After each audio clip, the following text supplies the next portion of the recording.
大家好，今天呢，我想再来给大家分享一下关于蒲公英的趣事。可能是我觉得它真的是一种超级好的野菜，所以还是忍不住再来分享一次。之前的视频里，我分享了我是如何用小小的花盆就能种出植株的直径逼近1米长的蒲公英来，然后采摘、晒干做成茶饮。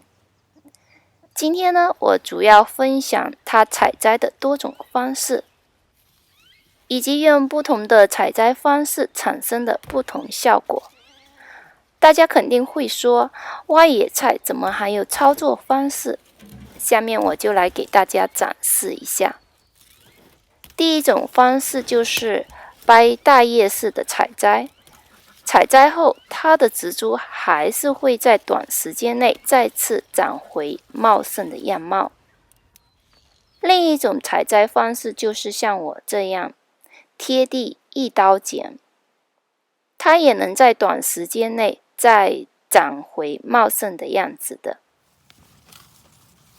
当然，还有一种最传统的采摘方式，就是大家去挖野菜时，直接一整颗连根挖起，那就是挖一颗少一颗的方式。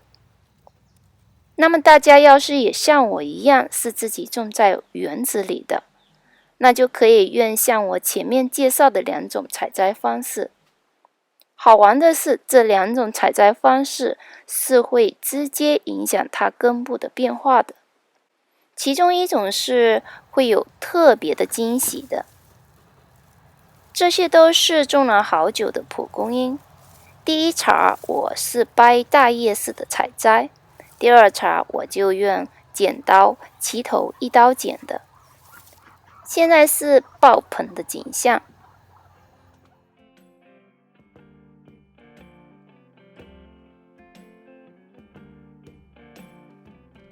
我给大家看看这齐头剪之后，它的根部会是什么样的。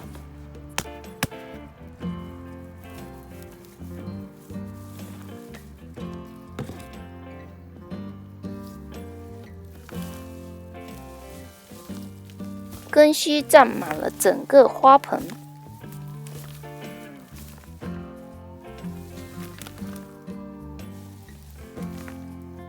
这小小颗的应该是种子掉落时长出来的，留着可以分盆再种回花盆里。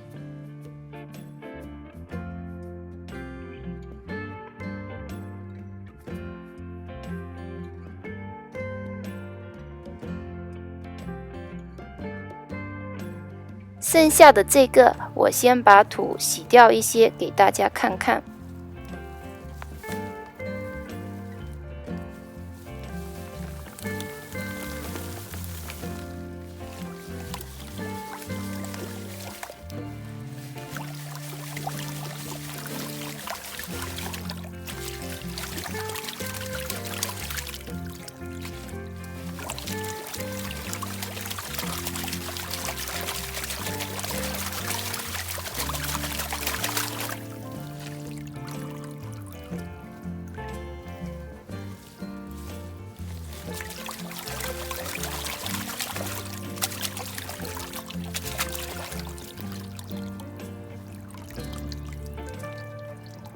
看到惊喜了吗？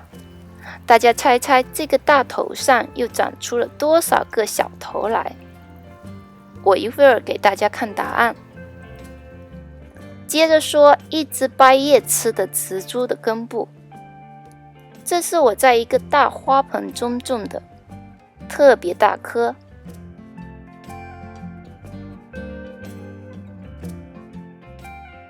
它的根部没变化，还是原本的一条直根，因为种在大花盆中长得特别的壮实。下面要公布上一个答案了。大根块上又长出了6个小头来。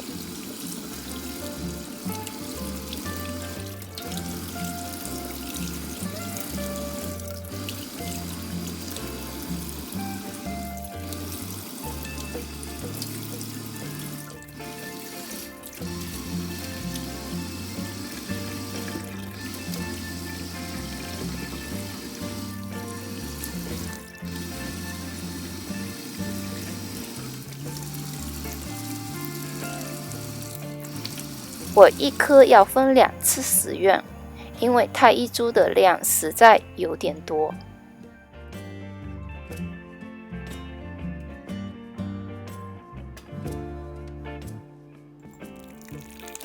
对了，在上一个蒲公英视频里，有朋友留言说他去挖的蒲公英苗，回家种园子里种不成活。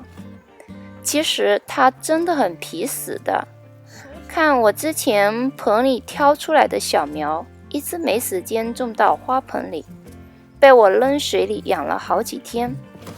看它们多精神，特别容易种的。